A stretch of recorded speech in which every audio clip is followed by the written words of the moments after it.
এই স্বাধীন ভারতবর্ষের জাতির জনক যিনি, যার নাম মিস্টার মহাত্মা গান্ধী, যার পুরো নাম হলো মোহনদাস করমচাঁদ গান্ধী, ছোট নামে বলা হয় মহাত্মা গান্ধী। তিনি জাতির জনক হিসাবে আমাদের ভারতবর্ষের স্বীকৃতি পেয়েছেন। যেমন বাংলাদেশে একজন জাতির জনক হিসাবে ঘোষিত হয়েছিল, জাতির জনক হিসাবে স্বীকৃতি পেয়েছিল, দেশের জনগণ তার জাতির জনক বলতো। ৭১-এ যুদ্ধ করে পাকিস্তানি মুসলমানদের পাকিস্তানে পাঠিয়ে দিয়ে বাংলাদেশ জয়লাভ করেছিল ১৯৭১ সাল। আপনারা হয়তো তখন কেউ জন্ম নেননি, আমি তখন ক্লাস 4-এ পড়তাম। কত বললাম? ক্লাস 4 বোঝেন তো, 1 2 3 4, ওই 4-এ পড়তাম। আমাদের বৃত্তি পরীক্ষা দিয়ে থেকে যেতে হয়েছিল ভ্যাবলা হাই স্কুলে, ক্লাস 4-এর বৃত্তি পরীক্ষা। তো যেয়ে দেখলাম ভ্যাবলা স্কুলে মাঠে সব গর্ত খুঁড়িয়েছে, ওই সেনারা ওর ভেতরে থাকবে, আর বাংলাদেশিরা এসে যদি হামলা করে ওই বস্তার উপরে শুধু মেশিনের নল রেখে দিয়েছে। যেটা দেখেছিলাম সেই ছোটবেলায়, মানে গর্তের ভিতরে নেমে বালির বস্তা দিয়ে রেখেছে, আর বস্তার শুধু নল উঁচু করে রেখেছে। যদি বাংলাদেশি খানের সৈন্য আসে, গর্তের ভিতরে থেকে গুলি করব, আমাদের মারতে পারবে না, ওরা সব পাঠা পরিষ্কার হবে। বাবলা স্কুলের মাঠে এটা আমি আমার চোখে দেখেছিলাম। যাই হোক, এই যুদ্ধ করে ৭০ লক্ষের মতো মানুষ, কতটা বললাম? ৭০ লক্ষ মানুষ বাংলাদেশের মুসলমানেরা ওই পাকিস্তানের সেনাদের দূর করতে যেয়ে, এখান থেকে তাড়িয়ে পাকিস্তানে পাঠিয়ে বাংলাদেশ জয়লাভ করতে যেয়ে ৭০ লক্ষ মানুষ মারা গিয়েছিল। বাংলাদেশিদের ইতিহাসে লিপিবদ্ধ হয়ে আছে। আমাদের ভারতের সেনারাও সেই সময় ইন্দিরা গান্ধীর তরফ থেকে ভারতের সেনারা শেখ মুজিবের সাহায্য করেছিল। কম বেশি আমার মতো বয়স যারা, তারা আমার কথা একমত হতে পারবেন। বর্তমান আমার বয়স চলছে ৬৫। কত বললাম? এই বয়সের যারা আছেন এই মজলিসে, তারা আমার সঙ্গে একমত হতে পারবেন। আর আমার থেকে বয়স যাদের কম, 2 বছর 3 বছরের বয়স, 4 বছরের, তারা আর বলতে পারবে না, কারণ অত ছোট বয়সের খবর বলা যায় না। ঠিক না ভুল? যদিও দেখেছেন চোখে, কিন্তু মনে নেই, আর মনে থাকার কথাও না। তো যাই হোক, এই শেখ মুজিবর ইন্দিরা গান্ধীর সাহায্য নিয়ে জয় বাংলা করেছিল। কি বাংলা? জয় বাংলা। এই জয় বাংলা করেছিল বলে দেশের জনগণ, বাংলাদেশে যারা গেছেন, আমি গত কয়েকদিন আগে গিয়েছিলাম, 5 তারিখে, এই ডিসেম্বরের 5 তারিখে, কপিলমুনি জায়গাটির নাম, থানার নাম তালা থানা, প্রোগ্রাম করে আসলাম। তার আগেও নভেম্বরে গেছি, আবার এই সামনে 23 তারিখেও যাব। যাই হোক, অধিকার যাচ্ছি না। তো বাংলাদেশের যেখানে যেখানে মুসলমানদের প্রাণনাশ করেছিল খান সেনারা, সেখানে সেখানে শহীদি একটা মিনার করা রয়েছে, শহীদের স্মৃতি চিহ্ন করা রয়েছে মেন রোডের ধারে ধারে। বিশ্ব রোড, যারে বাংলাদেশের রাস্তাকে বিশ্ব রোড বলা হয়। তো এই দেশের জনগণ জয়লাভ করার পরে শেখ মুজিবুর রহমানকে জাতির জনক বলেছিল। এতে আলেম ওলামারা বিরোধিতা করেছিল। আলেম ওলামারা বলে জাতির জনকের নাম কি? আলেমেরা বলে অন্য নাম। বাংলাদেশের আওয়ামী লীগের দলমত পথের মানুষ যারা, শেখ মুজিবুরের দলের লোক যারা, বর্তমানে আগামী সম্ভবত 12ই ফেব্রুয়ারি বাংলাদেশে ভোটের নির্দেশনার ঘোষণা দেওয়া হয়েছে। 12ই ফেব্রুয়ারি বাংলাদেশে ভোট হবে। আমাদের মনে হচ্ছে এসআইআর হয়ে যাওয়ার পরে এপ্রিলে সম্ভবত ভোট ডিক্লেয়ার হবে। কি ঠিক বলছি না ভুল বলছি? এইরকম একটা হবে। আমাদের দেশে এখনো ডিক্লেয়ার হয়নি, বাংলাদেশে হয়ে গেছে গত 2-4 দিন আগে, 12ই ফেব্রুয়ারি। তো যাই হোক, বাংলাদেশের কোরআন হাদিসের পণ্ডিত যারা, তারা বলছে মুজিবুর রহমান জাতির জনক নয়। মুসলমানদের জাতির জনকের নাম কি আপনারা একটু বলেন তো দেখি, কার মগজে কেমন মাল আছে? আল্লাহু আকবার। কজন বলেছেন একটু হাত তোলেন তো, যে কজন বলেছেন? 2-3 জন বলেছেন। এইরকম একজন বললেও আমি খুশি। তত্ত্ব ভুল হলেও সংশোধন হবে, আর সঠিক হলে আলহামদুলিল্লাহ আমি খুশিতে বাগবাগ হব। মুসলমানদের জাতির জনকের নাম হলো সাম্মাকুম ইব্রাহিম। আল্লাহ কোরআনে বলেছেন মুসলমানদের জাতির জনকের নাম হলো ইব্রাহিম খলিলুল্লাহ। জোরে বলুন সুবহানাল্লাহ।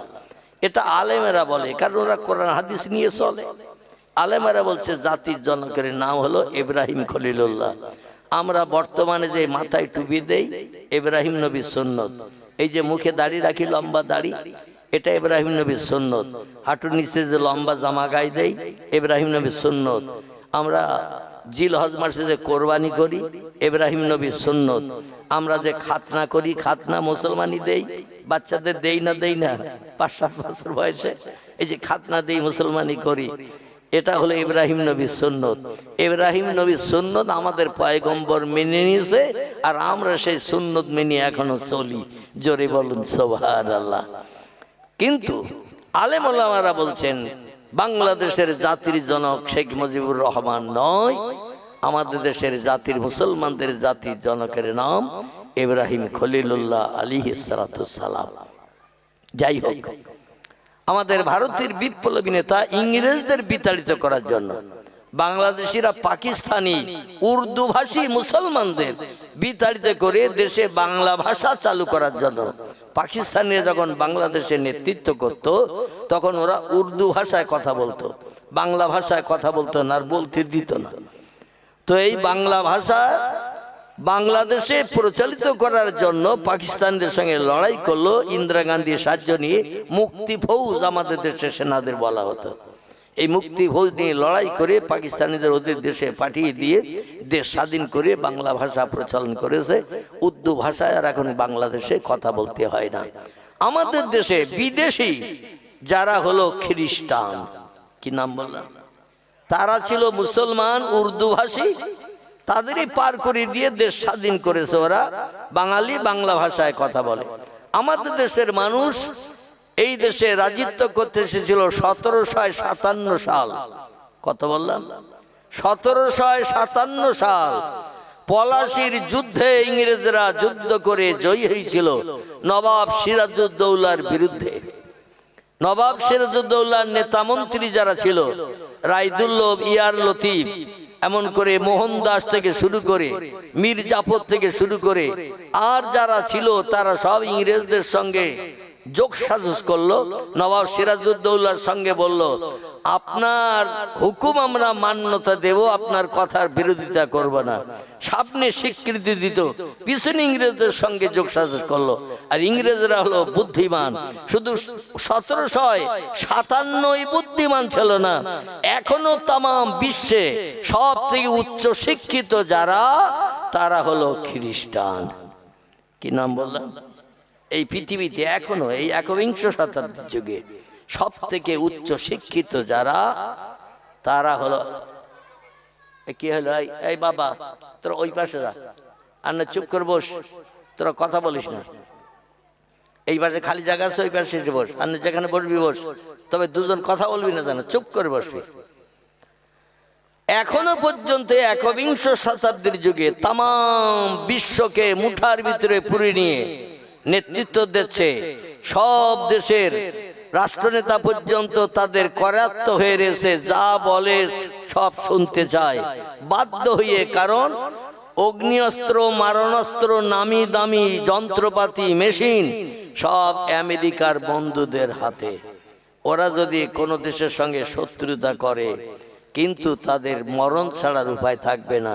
তো এখান থেকে বিগত 3-4 বছর আগে আল্লাহ পাক আমেরিকার সঙ্গে শত্রুতা করে পৃথিবীর কোনো দেশ জিততে পারবে না, এটা তাদের ধারণা ছিল। কিন্তু একটা মুসলিম ধর্মাবলম্বী, নাম হলো তার আফগানিস্তান। কি নাম বললাম? আফগানিস্তান। যাদের মাথায় শুধু টুপি থাকে না, মুখে শুধু দাড়ি থাকে না, হাঁটুর নিচে লম্বা জামা থাকে না, ওদের মাথায় টুপির উপরে আবার পরা থাকে পাগড়ি। কি পরা থাকে? পাগড়ি পরা থাকে। শিখ ধর্মাবলম্বী পাঞ্জাবিরা যেমন মাথায় পাগড়ি বাঁধে, আমাদের পয়গম্বর মুহাম্মদ রাসূলুল্লাহর ধর্মের সুন্নতের বিধান হলো 4টি। জোরে বলুন একটু সুবহান। ধর্মগুরু গুরু নানকের ধর্মের বিধান 4টি।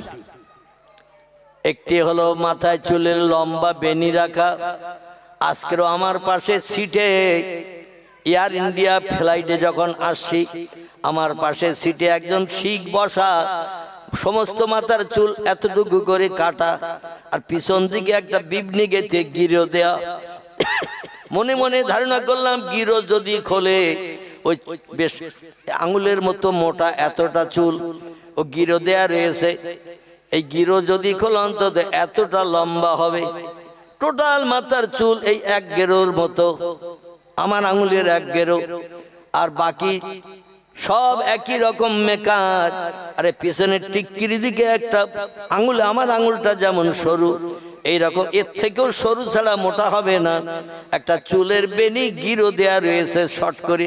আবার দেখলাম আমার পাশেও তার সিট পড়েছে বাম সাইডে, আমি বসছিলাম জানলার সাইডে। যদি আমার টিকিটটাও দেখেন তাও বাড়ি যেয়ে দেখতে পারবেন। ওই টিকিটে কিন্তু এফ রয়েছে, মানে ABC, এক ধারে লাইন DEF, মানে এক এক ধারে 3টে করে সিট, 6টা করে সিট এক এক লাইনে। 32টা সিট ছিল, 32টা, 6টা করে লাইনে। তাহলে মোট কত হয়? 132। কত? তাবারও হবে না, 132 বলতে পারতেছেন না। কত? 636 বলতেছ কেরা? 196 হবে নাকি? তো 99 হবে না, মানে 36 কত? 36 180, আর 6 আর 6 দুগুণ 12, তাহলে 80 আর 12 কত হলো? 92। 192টা সিট। আমার আজকে জানালার পাশে সিট পড়েছিল, তো আমার পাশেই ও বসা। তো যাই হোক, আমি যেটা বলতে চাচ্ছি, শিখ ধর্মগুরু এনার ধর্মীয় সুন্নত এরকম আমাদের পয়গম্বরের মতো 4টি। কটি বললাম? আমাদের নবীর সুন্নত 4টি। আমি 4টি সম্ভবত বোধহয় বলেছি আপনাদের কাছে, না বলিনি? 4টি বলেছি। নবীর সুন্নত একটা হলো মাথার টুপি, 2 নম্বর সুন্নত পাগড়ি, 3 নম্বর মুখে দাড়ি, 4 নম্বর হাঁটুর নিচের জামা। আগে বলেছি না? একবার বলা হয়ে গেছে। শিখ ধর্মগুরু ওনারও ধর্মের সুন্নত 4টি। কারণ গুরু নানকের কথা বললে বুঝতে পারবেন যে গুরু নানক আমাদের নবীরে কতটা ভালোবাসতো, তাই নবীর আদর্শ কেমন মেনে চলেছে। তা আমার নবীর সুন্নত 4টি, ও 4টি সুন্নত ওর উম্মতদের কাছে, ওর নেতৃত্ব পাওয়া লোকদের কাছেও বর্ণনা করে চলে গেছে। ওদের একটি সুন্নত হলো মাথায় লম্বা চুলের বেনি বিবনি রাখতে হবে। 2 নম্বরে সুন্নত হলো মাথায় পাগড়ি বাঁধতে হবে। 3 নম্বরে সুন্নত হলো মুখে দাড়ি রাখতে হবে। 4 নম্বরে সুন্নত হলো 2 হাতে মেয়েদের মতো 2টো চুড়ি পরতে হবে।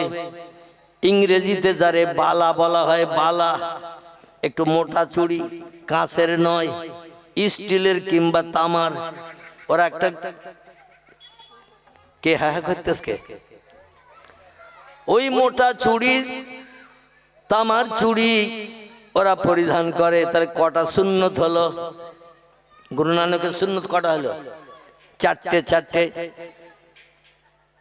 এই শিখ ধর্মগুরু গুরু নানক বলছেন, সাধু সমাজকারক ব্রাহ্মণ গাজী পীর ও কুতুবগণ অশেষ উপকার করাইতে পারবেন যদি তারা ইসলামের নবীর প্রতি একটু ভক্তি ভরে দরুদ শরীফ পাঠান। একটু জোরে বলা যাবে না সুবহানাল্লাহ? আর একটু জোরে বলা যাবে না? আর একটা বার বলি, তত্ত্বটা তাহলে মগজে ঢুকবে। ভালো ঢুকিনি, একবার বলেছি তাই। গুরু নানক বলছেন, সাধু সমাজকারক ব্রাহ্মণ গাজী পীর ও কুতুবগণ অশেষ উপকার করাইতে পারবেন যদি তারা ইসলামের নবীর প্রতি একটু ভক্তি ভরে দরুদ শরীফ পাঠান। আলেমদের যত কাছাকাছি যে বসা যাবে, আল্লাহ খুশি সন্তুষ্ট হয়ে বান্দাদের সারা জীবনে সগীরা গুনাহ মাফ করে দিয়ে আমল নামার খাতা সাদা করে দিয়ে দেবেন। এই জন্য ওয়াজ নসিহতের মাহফিলে যখন আসবেন সকলে বক্তার কাছাকাছি বসবেন। আর টেলিভিশন ভিডিও যখন দেওয়া হবে যত দূরে পারে বসবেন। লাভ হবে না ক্ষতি হবে? দূরে বসলে লাভ হবে, কাছে বসলে ক্ষতি হবে। যারা বানিয়েছে টেলিভিশন ভিডিও ভিসিআর তারাই দিয়েছে তথ্য। পর্দার যত কাছাকাছি বসবেন চোখ তাড়াতাড়ি শেষ হবে। আর ওয়াজ নসিহতের মাহফিলে কাছে বসলে গুনাহ মাফ হবে, সওয়াব নাম আমলে লিপিবদ্ধ হবে। হাসরের মাঠে আমরা নাজাত পেয়ে জান্নাত হালাল বানাতে পারবো। আচ্ছা, ওখানে এক গোছা মতো তারা মতন বসে আছে, আপনারা একটু আসেন না সামনের দিকে। এক গোছা তারা মতন বসে আছেন, মাঝখানে খাল চলে গেছে, একটু কাছের দিকে আসেন। হ্যাঁ, একটু কাছে আসেন। এবার যারা শেষের দিকে আসবেন তারা পেছনে বসবেন, তাদের জায়গা খালি হয়ে গেল, আসতে বসতে অসুবিধা হবে না।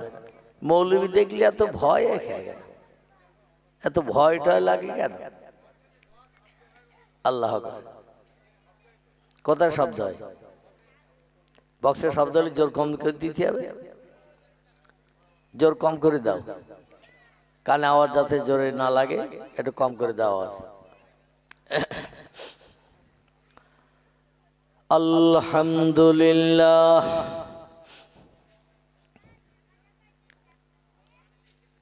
আলহামদুলিল্লাহিল্লাযী হাদানা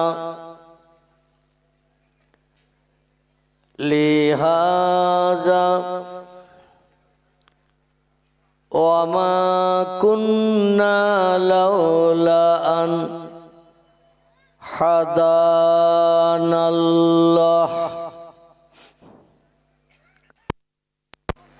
ওয়া আশহাদু আল্লা ইলাহা ইল্লাল্লাহু ওয়াহদাহু লা শারীকা লাহ শাহাদাতান মান আমানা বিল্লাহি ওয়া কাফারা বিজিবতি ওয়াত তাগুত ওয়া আশহাদু আন্না সাইয়্যিদানা ওয়া নাবিয়ানা ওয়া হাবিবানা ওয়া শাফিয়ানা ওয়া সামাদানা ওয়া মাওলানা মুহাম্মাদান সাল্লাল্লাহু আলাইহি ওয়া সাল্লামা আবদুহু ওয়া রাসূলুহু নবিয়ুল মাকারিমিল আখলাকিল মাওসুফ ওয়াবিল কামালিল আওসাফিল মানউত ফাকাদ ক্বালাল্লাহু তাআলা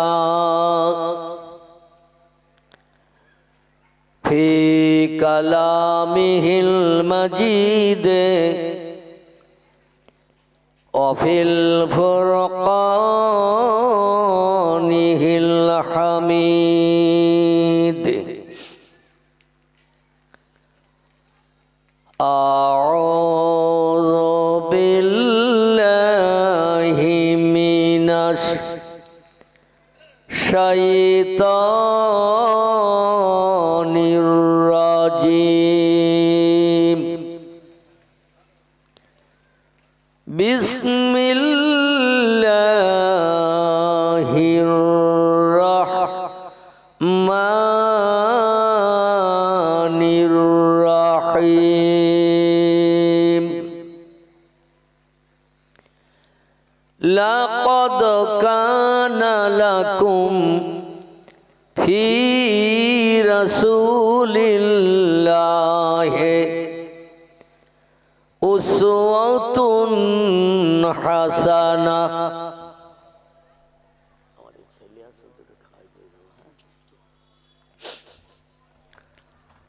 وقال الله تعالى في آيات أخرى ورفعنا لك ذكرك وقال النبي صلى الله عليه وسلم ولا تزال طائفة من أمتي الأوسن إنه سيكون في الأمة كذابون وسلاس كلهم يزعم أنه نبي الله وأنا خاتم النبيين لا نبي بعدي الأخير وقال النبي صلى الله عليه وسلم أربع إذا كنا فيك فلا عليك ما فاتك منه حفظ الأمانة وصدق اللسان وعفة في تومة وحسن خليقة كما قال عليه الصلاة والسلام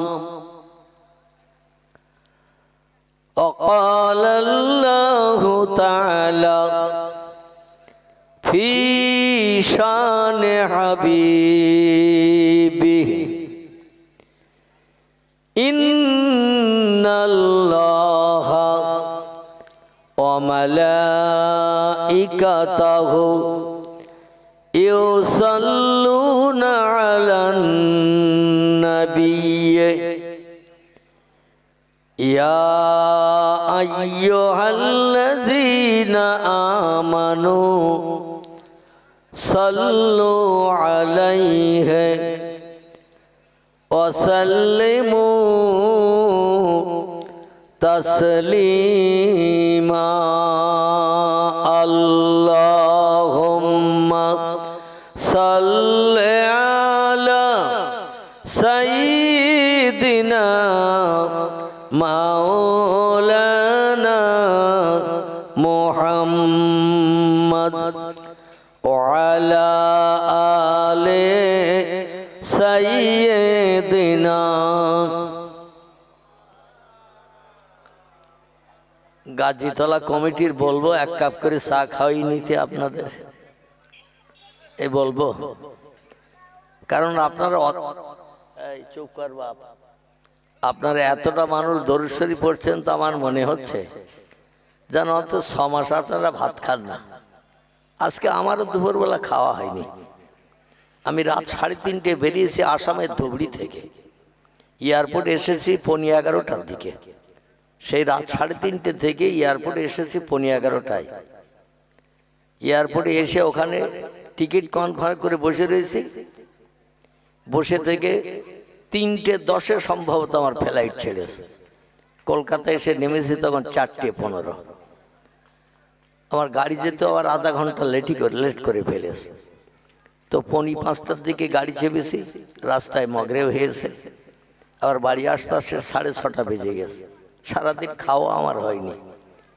ছেলে রাজারহাটের কাছে এসে একটা পাউরুটি কিনে দিয়েছে একটা কলা কিনে দিয়েছে আর একটা কেক কিনে দিয়েছে তো এই 3টে খেয়ে গোসল করে বাড়ি এসে গোসল করে চলে এসেছি মানে সারাদিন আজকে ভাত পানি কিছু জুটিনি তো আমার গলার আওয়াজকে আজকে একটু স্লো মতো লাগতেছে এই কথাটা এই জন্য বললাম আমার কণ্ঠের আওয়াজ আজকে স্লো মতো লাগতেছে তো আমি তো সারাদিন খাইনি আচ্ছা আপনারা সকাল থেকে কবার খেয়েছেন বলে সে চা খাওয়াতে শুরু করি কবার খেয়েছেন সকালে উঠে থাকো না পান্তা ভাত অনেকে খায় না তার পরিবর্তে চা বিস্কুট রুটি এটা ওটা কলা। দুপুরে তো পেট ঠেসে খেয়েছেন ভাত নাকি? খেয়েছেন না খাননি? খেয়েছেন। সন্ধ্যার দিকে আবার হয়তো আত্মীয় স্বজনের বাড়ি কেউ এসেছেন, তারা একটু নাস্তা পানি টিফিন খিট পায়েস টায়াস যাই কিছু দিয়েছে। তো আমি বাড়ি এসে শুধু এক গ্লাস, তাও না হাফ গ্লাস পানি খেয়ে এসেছি। মানে রুটি খেয়েছি তো একটু পিপাসা মতো লাগছিল। বোতলে গাড়িতে যে পানি ছিল বোতলটার পানি ফুরিয়ে গেছে। যদি আপনার চেক করতে যান যেই দেখে আসবেন, আমার এই পিছনের সিটের বাম ধারের বোতলটা পানি নেই, মানে অল্প পানি ছিল, ফুরিয়ে গেছে রুটি আর এই কেক খেতে দিয়ে কলা খেতে দিয়ে। তো বাড়ি এসে হাফ গ্লাস পানি খেয়েছি, গোসল করে খেয়েই বেরিয়ে চলে এসে। ছেলেরাও ফোন করেছিল, আমি তখন গোসল করছি। আবার বাইরে বেরিয়ে ফোন ধরলাম, বললো হুজুর আপনি আস্তে আস্তে আসেন। এখন এরা টাইম দিয়ে রেখেছিল 10টায়, আবার টাইম ঘুরিয়েছে 7:30টায়। তো 10টার টাইমটা থাকলে একটু রেস্ট নিয়ে আসতে পারতাম, কিন্তু আর বক্তাদের টাইম টেবিলের কি সুবিধা অসুবিধা আমি জানি না। গত পরশুদিন ফোন করে বললো যে আপনার টাইম 7:30টা। তো সেই চিন্তা ভাবনা করে চুটান চলে এসে। তো আমার গলার স্বর যদি পূর্বের মতো এখনও অটোমেটিক একই রকম থাকে, আপনার তো সকাল থেকে কম বেশি খেয়েছেন, আর আমি এয়ারপোর্টের ভিতরে ঢুকিয়ে রয়েছি, সেখানে খাবার কিছু ছিল না। যার পয়সা ছিল অনেক, কিন্তু সেখানে খাওয়ার কিছু ছিল না। টিকিট কনফার্ম করে ভিতরে ঢুকলে আর বাইরে বেরিয়ে যায় না, যার কারণে ওখানে কিছু খাওয়া হয়নি। আমাদের দমদম এয়ারপোর্টে নেবে রাজারহাটে এসে তারপর খেয়েছে। একটু জোরে পড়তে হবে দরুদ শরীফ নবীজির মোহব্বতে। কারণ হিন্দু ভাইদের একজন ঘরের ছেলের কথা বলবো, দুজন খ্রিস্টানের কথা বলবো। আল্লাহ পাকের পয়গম্বরের জবানি মোবারক দুটি হাদিস রেখেছি, আল্লাহর পাক কালাম কোরআন মজিদ থেকে দুটি আয়াত রেখেছি। সম্ভবত বক্তৃতা শেষ হতে না হতে পরের বক্তা এসে যাবে। এই গত রাত্রে আগের রাত্রেও শিখছিলাম সম্ভবত আপনাদের দেবকে, ওই ওসমান পাড়া না, ওখানে গত রাত্রে আগের রাত্রে ছিলাম। তো ওখান থেকে হয়ে বাড়ি গেলাম, সকালবেলা বেরিয়ে গেলাম এয়ারপোর্টে, প্লেন ধরে গেলাম সেই আসাম ধুবড়ি। গাড়িতে লেগে শুধু যাওয়ার সময় 6 ঘন্টা, 4 চাকা গাড়িতে। আসার সময় লেগেছে 5.5 ঘন্টা। মানে ভোরবেলা বেরিয়েছি, গাড়ি কম ছিল, 5.5 ঘন্টার মতো লেগেছে। অনেক দূরের রাস্তা, 6 ঘন্টা গাড়িতে লেগেছে। 210 কিলোমিটার রাস্তা এয়ারপোর্ট থেকে। এই 420 কিলোমিটার রাস্তা আপ ডাউন করি, আবার এই প্রায় 1,500 কিলোমিটার এয়ারপোর্ট থেকে আমাদের কলকাতা এয়ারপোর্ট, আবার ওখান থেকে 50-52 কিলোমিটার রাস্তা আমাদের বসিরহাট নেওয়ার দিকে ধার। ওখান থেকে আবার 13-14 কিলোমিটার এসে গেছি, শুধু ছুটি চলতেছে। যাই হোক, বাড়িতে তো বকতেস খুব, বলতে আজকে ক্যান্সেল করে দিতে পারেনি, এত দূরের থেকে আসতেছে, আমরা কথা দেওয়া রয়েছে। ওরা তো হা করে তাকিয়ে থাকবে। একটু জোরে দরুদ শরীফ পড়তে হবে। কে কে রাজি আছেন একটু হাত তোলেন তো দেখি। নারায়ে তাকবীর, নারায়ে তাকবীর। রাখেন হাত না। আচ্ছা, কষ্ট কার কার হয়েছে একটু কথা বলেন। এই হাত তুলতে বললাম তো, কষ্ট হয়েছে কার কার? কি কষ্ট হয়েছে না হয়নি? মিথ্যে কথা বলবেন না। হাত হাটে মাঠে রাস্তাঘাটে পথে মার্কেট বাজারে যেখানে যান, এ হাত ওসে করে যান না ঝুলিয়ে যান? হাত ঝুলিয়ে থাকে না ওসেই থাকে? এই ঝোলা হাত ওসে করলে একটু কষ্ট হয়েছে, তাও হয়েছে। রক্ত একটু চলাচল করিস, তাও করিস। এক্সারসাইজ একটু হয়েছে, তাও হয়েছে। আপনার বলছেন কষ্ট হয়নি, মানে লজ্জা লাগতেছে তাই মিথ্যে কথা বলতেছেন, নাউজুবিল্লাহ। একটু হাত উঁচু করলে কষ্ট হবে, ঝোলা হাত উঁচু করলে কষ্ট হবে না? হবে না? একটু হলেও হবে। তবে এই হাত উঁচু করেছে, এতে লস হয়নি, এতে কি হয়েছে? লাভ হয়েছে। লাভ মানে নবীজির মহব্বতে দরুদ শরীফ পড়ার স্বীকৃতি দিতে এই যে হাত উঁচু করে দেখালেন, এই হাতটা জাহান্নামের আগুনে পড়বে না। জোরে বলুন সুবহানাল্লাহ। এই হাতটা জান্নাতে নিয়ে যাবে কে? কে নিয়ে যাবে? সমস্ত উম্মতদের নেতা হবেন যিনি, যার নামে দরুদ শরীফ পড়ছি, তিনি আমাদের হাত জান্নাতে নিয়ে যাবেন। জোরে বলুন সুবহানাল্লাহ। তিনি যদি আমাদের পাশে না দাঁড়ান, তাহলে আমরা জান্নাতে যেতে পারবো বলে মনে হয়? আল্লাহু আকবার। তিনি যদি আমাদের সুপারিশ না করেন, সাহায্য না করেন, আমাদের হয়ে আল্লাহর কাছে কাকুতি মিনতি না করেন, আমরা জন্মগ্রহণ থেকে নিয়ে প্রাপ্তবয়স্ক হওয়া পর্যন্ত যতদিন সাবালক সাবালিকা নারী পুরুষ না হয় ততদিন পর্যন্ত ভুল ভ্রান্তি অপরাধ করলে আল্লাহ ক্ষমার চোখে দেখেন, পাপ লিপিবদ্ধ করে না। কিন্তু যেখান থেকে মেয়েদের মেন্স হবে, ছেলেদের স্বপ্নদোষ হবে, সেইখান থেকে নিয়ে মরণের দিন পর্যন্ত যত ভুল করবেন সব গোনা হবে, যত পাপ করবেন আমলনামার খাতায় লেখা হবে।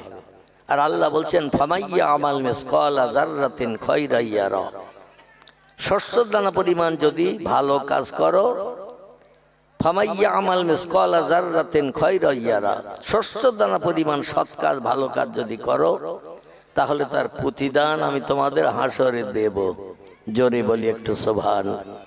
আল্লাহ পরক্ষণেই বলছেন অমাইয়া আমাল মিসকালা যাররাতিন শাররান ইয়ারা, আবার শস্য দানা পরিমাণ যদি কোনো অসৎ কাজ করো, খারাপ কাজ করো, শরীয়তের খেলাফ কাজ করো, তারও বদলা হাসরে তোমাদের হাতে হাতে দেয়া হবে।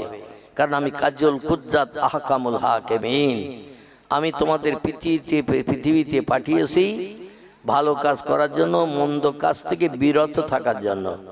মন্দ কাজ করলে ঠিকানা হবে জাহান্নাম, ভালো কাজ করলে ঠিকানা হবে কোথায়? একটু কথা বলেন। আচ্ছা, ইতিকাফের নিয়ত কে কে করেছেন একটু হাত তোলেন তো দেখি এবার। মানে কথা বলবেন না, ইতিকাফের নিয়ত বলে রে কে কে করেছেন? আগে তো হাত উঠলো, বেশ ভালোই দেখলাম দরুদ শরীফ সম্পর্কে, এখন তার হাত উঠতেছ না। তাহলে ইতিকাফের নিয়ত যদি করিয়ে না থাকেন, আমি যখন কিছু জিজ্ঞাসা করব সত্য হোক মিথ্যা হোক উত্তর দেবেন। যদি ভুল হয় আমি অধম সংশোধন করব ইনশাল্লাহ। আর তত্ত্বটা যদি সত্য হয় আমি খুশিতে বাগবাগ হব, আলহামদুলিল্লাহ বলবো। রাজি আছেন তো নাকি? বক্তা শ্রোতা কথার বিনিময় করলে সেখানে জজবা তৈরি হবে। আর যে মজলিসে কোরআন হাদিসের মজলিসে বক্তা শ্রোতার কথার বিনিময়ে জজবা তৈরি হয়, আল্লাহ খুশিতে বাগবাগ হয়ে যায়, রহমতের সমস্ত দরজা ওই মজলিসে খুলিয়ে দেন। জোরে বলি সুবহানাল্লাহ। আমরা রহমত চাই না, জহমত চাই। আমরা আল্লাহর দয়া করুণা চাই না, আযাব চাই, শাস্তি চাই। আল্লাহর রহমত দয়া করুণা চাই না, চাই না, চাই। আল্লাহর গজব আমরা চাই, আল্লাহর গজব চাই না। এই জন্য একটু কথা বলবেন যাতে আল্লাহর অবারিত রহমত নিয়ে আমরা আপন আপন ঘরে। আমার পরের বক্তা যিনি উঠবেন 9টার দিকে, তো সম্ভবত 11টার ভিতরে আজকের মজলিস শেষ হবে না। পরে আরেকজন বক্তা আছে, এ তো বলতে পারবে না। পরে আর বক্তা আছে নাকি? কে আছে? সে তো আমার পরে বসবে, তা উনি তো শেষ, সেটা তো আমি বললাম। ও শাহ আলম, বাড়ি কোথায়? বারাসাত। তালি মোটামুটি 11টা থেকে 1টা, আমি মনে করছিলাম বোধহয় 11টা সাড়ে 11টার ভিতরে শেষ হবে, তাড়াতাড়ি ছেড়ে দেবে। এখানে ঢুকলে তাড়াতাড়ি ছেড়ে দেওয়ার লাইন নেই। তবে আল্লাহর অফুরন্ত রহমত, গতকাল তো আসামে প্রচন্ড শীত পড়েছে। এদিকে এসে দেখতেছে যেন একটু ফাল্গুন মাসের হাওয়া মতো ভাব। মানে যে শীত আসামে পড়েছে গতকাল ধুবড়িতে, সে শীতের 3 ভাগের 1 ভাগও নাই। আর এরকম পরিবেশ থাকলে কেউ উঠে কম্বলের চিন্তা করবে না। ঠিক বললাম না ভুল বললাম? আর মৌ পোকার মতো একটু গায়ে গায়ে বসে জানতো দেখি, মৌসাকে মৌ পোকা যেমন আগে গায়ে গায়ে বসে থাকে, এরকম গায়ে গায়ে বসেন। শীত দূর হয়ে কোন দিকে চলে যাবে তার ঠিক নাই। একটু গায়ে গায়ে বসে, মানুষের একটা গরম আছে না নাই? মানুষের একটা গরম আছে, একটু গায়ে গায়ে বসেন। গরমকাল হলে বসতাম না, বলতাম না, শীতকাল তো এই জন্য যাতে একটু গরম ভাব লাগে, উঠতে মন না চায়, তাই একটু গায়ে গায়ে বসেন। আর গায়ে গায়ে বসলে শয়তান মাঝখানে বসতে পারবে না, কাঠি দেবে না, কুমন্ত্রণা দেবে না, বলবে না চল বিড়ি খেয়ে আসি একটু ওই পাশের দিক থেকে কিংবা এই পাশের দিক থেকে। শয়তানের কাজ হলো কুমন্ত্রণা দেওয়া, ধোকা দেওয়া। চল চা খেয়ে আসি, চল একটু মনের মানুষের সঙ্গে কথা বলি আসি, অমুক জায়গায় যাই, চল একটু বসে বসে দোকানে গল্প করি আসি। শয়তানের কাজ হলো এই খারাপ কথা বলে মানুষকে বিভ্রান্ত করা। শয়তান যাতে আশেপাশে বসতে না পারে সে চিন্তা ভাবনা আমাদের সকলকে নিতে হবে। সকলে বলুন আমিন। আসুন, আমি কোরআনের আয়াত দুটি রেখেছি, পয়গম্বরের জবানি দুটি রেখেছি। আমি সেই আয়াত এবং পয়গম্বরের জবানে হাদিসের দিকে আপনাদের এগিয়ে নিয়ে চলে যাব। তবে একটু মহব্বতে উচ্চ রবে সেই যে দরুদ শরীফ সম্পর্কে এতটা লম্বা করে টেনে আনলাম, একটু জোরে উচ্চ রবে দরুদ শরীফ পড়ুন। আল্লাহুম্মা সাল্লি আলা সাইয়্যিদিনা মাওলানা মুহাম্মদ ওয়া আলা আলি সাইয়্যিদিনা মাওলানা। ও আমিনা তোমার ঘরে, ও আমিনা তোমার ঘরে নূরের আলো জাল্লোকে, চন্দ্র সূর্য হার মানিল সেই আলোরই রোশনীতে। চন্দ্র সূর্য যে আলোতে, চন্দ্র সূর্য যে আলোতে হার মানিয়া গেল, সেই নবীরই মোহাব্বতে দরুদ মোমেন পড়ো। আল্লাহুম্মা সাল্লি আলা সাইয়্যিদিনা মাওলানা মুহাম্মদ ওয়া আলা আলি সাইয়্যিদিনা মাওলানা।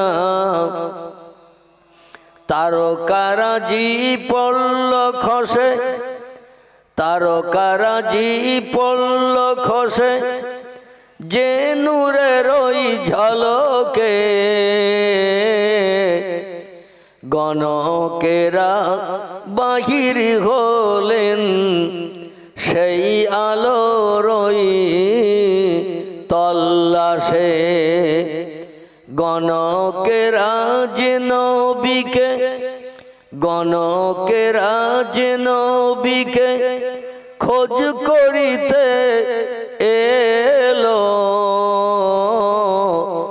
সেই নবীরই মোহাব্বতে দরুদ মোমিন পড়ো।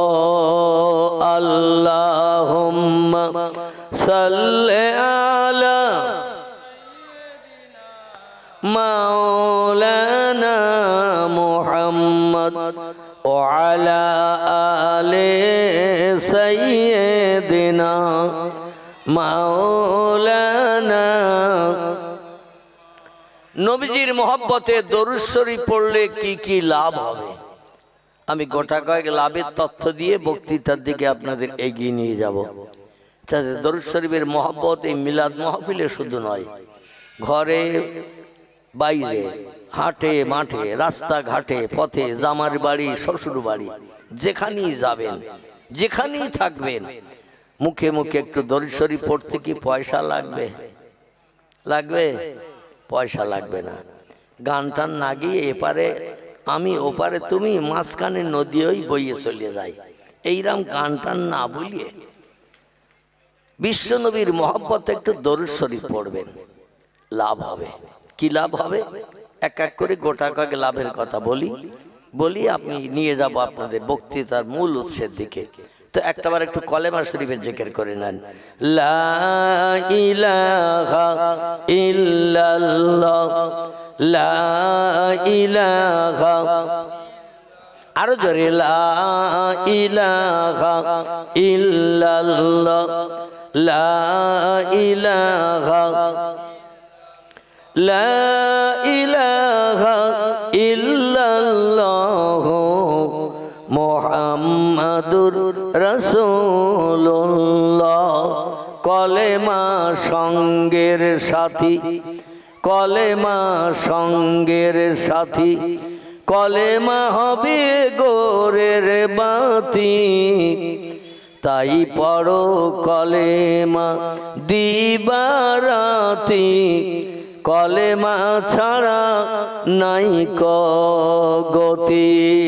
বলো লা ইলাহা ইল্লাল্লাহ, লা ইলাহা ইল্লাল্লাহ, লা ইলাহা ইল্লাল্লাহ, মুহাম্মাদুর রাসূলুল্লাহ।